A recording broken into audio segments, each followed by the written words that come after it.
Parce que très souvent, dans notre état d'esprit, on confond. C'est quoi un aïeux? C'est quoi un ancêtre? Donc, il pose bien cette problématique et il nous éclaire de manière simple et pratique pour chacun d'entre nous de faire la différence entre un aïeux et un ancêtre. Et en posant cette définition, en nous éclairant sur ces aspects, il nous aide à comprendre effectivement que dans nos familles, malheureusement, nombreuses sont nos familles où on est frappé par des malédictions transgénérationnelles, donc qui partent depuis plusieurs générations, comme on peut le comprendre, de manière concrète. Comment briser ces malédictions transgénérationnelles?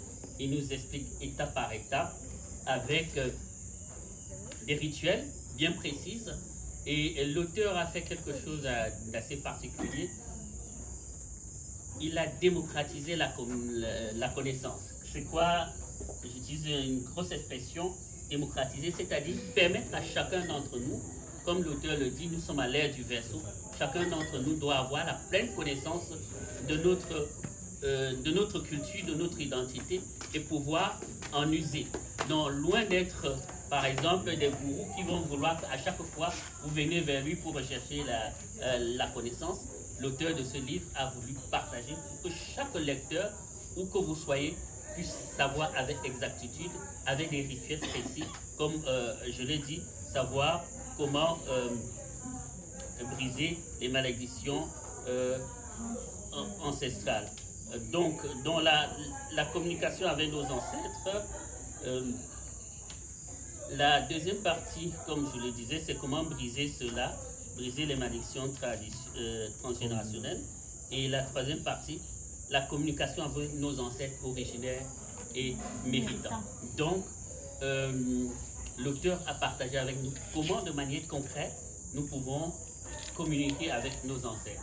Et là, il nous propose 7 rituels, si ma mémoire est bonne majesté, qui va nous permettre que ce soit le rituel avec la terre, le rituel de l'eau, le rituel de la poule de naissance, le rituel du feu, bref, un ensemble de 7 rituels qui nous permet au quotidien, chacun que nous sommes, que nous puissions communiquer avec nos ancêtres.